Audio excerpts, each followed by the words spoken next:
রুহান আর রিয়ার ভালোবাসার গল্পটা ছিল ঠিক যেন একটা সিনেমার মতো। ইউনিভার্সিটির প্রথম দিনেই দুজনের পরিচয়, তারপর বন্ধুত্ব, আর সেই বন্ধুত্ব কবে যে গভীর প্রেমে রূপ নিয়েছিল তা তারা নিজেরাও ঠিকমতো বলতে পারে না। 5 বছরের প্রেম শেষে বাড়ির অমতের রেজিস্ট্রি করে বিয়ে। তাদের ছোট্ট এক কামরা সংসারটা হয়তো খুব গোছানো ছিল না, কিন্তু ভালোবাসায় পরিপূর্ণ ছিল। রোহান একটা মিউজিক প্রোডাকশন হাউসে কাজ করত আর স্বপ্ন দেখত একদিন নিজের একটা স্টুডিও হবে। রিয়া একটা ছোট্ট অনলাইন বুটিক চালাতো, যার প্রতিটা ডিজাইনে থাকতো তার নিজস্বতার ছোঁয়া। তাদের ভালোবাসার প্রকাশ ছিল খুব সাধারণ কিন্তু গভীর। কোনোদিন হয়তো রোহান গভীর রাতে কাজ থেকে ফিরে দেখত রিয়া তার জন্য অপেক্ষা করতে করতে সোফাতেই ঘুমিয়ে পড়েছে। সে আলতো করে রিয়াকে তুলে বিছানায় শুইয়ে দিত। আবার কোনোদিন রিয়া দেখত তার কাজের টেবিলের উপর রোহান একটা গরম কফির মগ আর ছোট্ট চিরকুটে লিখে রেখে গেছে, আমার সেরা ডিজাইনারের জন্য। এই ছোট ছোট মুহূর্তগুলোই ছিল তাদের সম্পর্কের আসল শক্তি। সময়ের সাথে সাথে রোহান তার কাজে উন্নতি করতে লাগলো। তার মেধার পরিশ্রম নাচাজদের চোখে পড়ল। খুব তাড়াতাড়ি সে একটা বড় প্রজেক্টের দায়িত্ব পেল, যা সফল হলে তার স্বপ্ন পূরণের দিকে সে অনেকটাই এগিয়ে যাবে। রোহান তার সবটুকু দিয়ে সেই কাজে ঝাঁপিয়ে পড়ল। আর সমস্যার শুরুটা হলো ঠিক তখন থেকেই। যে রোহান একসময় রিয়ার জন্য ঘন্টার পর ঘন্টা অপেক্ষা করত, সেই রোহান এখন বাড়ি ফিরতে প্রায়ই মাঝরাত করে ফেলত। যে রোহান রিয়ার প্রতিটি ছোট ছোট কথায় কান দিত, সে এখন কথা বলার সময় অন্যমনস্ক থাকত। তাদের রাতের আড্ডা, একসাথে বসে সিনেমা দেখা, ব্যালকনিতে দাঁড়িয়ে সূর্যাস্ত দেখা, সবকিছুতেই যেন একটা অদৃশ্য পর্দা পড়ে গেল। রিয়া বুঝত রোহান তার স্বপ্নের জন্য খাটছে, তাই সে শত অভিমান হলেও মুখে কিছু বলতো না।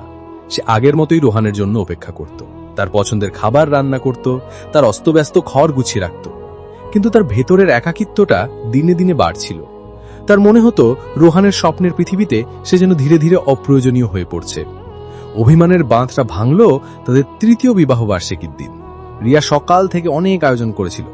নিজের হাতে সে রোহানের প্রিয় বিরিয়ানি রান্না করেছিল, ঘর সাজিয়েছিল মোমবাতি দিয়ে, আর নিজে সেজেছিল রোহানের দেওয়া প্রথম উপহার একটা নীল শাড়িতে। সে ভেবেছিল অন্তত আজকের দিনটা রোহান তাড়াতাড়ি ফিরবে।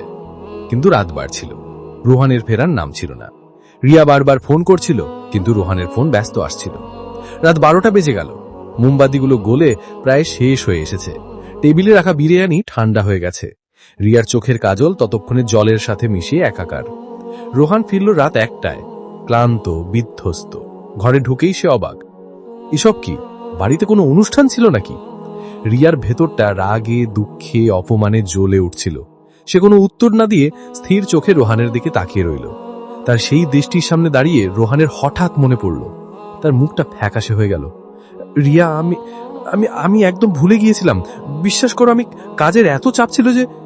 থাক রোহান, রিয়া শান্ত কিন্তু শীতল গলায় বলল, যেটা তোমার কাছে গুরুত্বপূর্ণ নয় সেটা মনে রাখার চেষ্টাও করো না। এইটুকু বলে সে বেডরুমে গিয়ে দরজা বন্ধ করে দিল। সেই প্রথম তাদের ভালোবাসার ঘরে দুটো আলাদা পৃথিবী তৈরি হলো।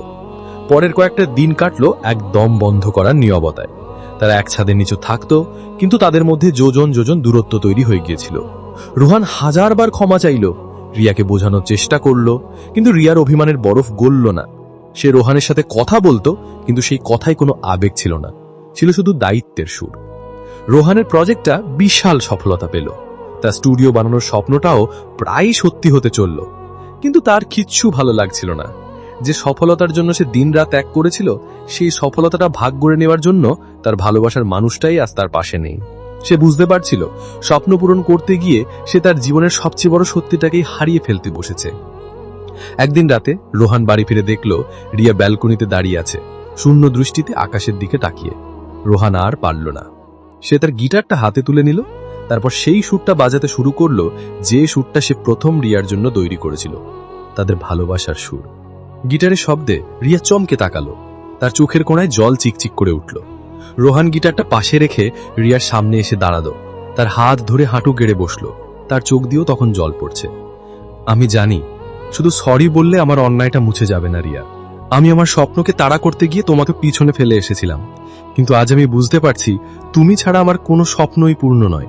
তুমি ছাড়া আমার সব সফলতা অর্থহীন। আমার স্টুডিও, আমার এই ক্যারিয়ার, সব কিছুর বিনিময়ে আমি শুধু আমার আগের রিয়াকে ফিরে পেতে চাই। আমাকে আর একটা সুযোগ দেবে? কথা দিচ্ছি আর কখনো তোমাকে আমার জীবনে দ্বিতীয় স্থানে রাখবো না। রিয়া কোনো কথা বলল না। সে রোহানকে টেনে তুলে নিজের বুকে জড়িয়ে ধরল। তার সব অভিমান, সব কষ্ট যেন কান্নার স্রোতে ভেসে যাচ্ছিল। রোহানও তাকে শক্ত করে জড়িয়ে ধরল, যেন এই একবার হাত ফসকে গেলে সে তার পুরো পৃথিবীটাই হারিয়ে ফেলবে। সেই রাতে তাদের মাঝে আর কোনো দূরত্ব ছিল না।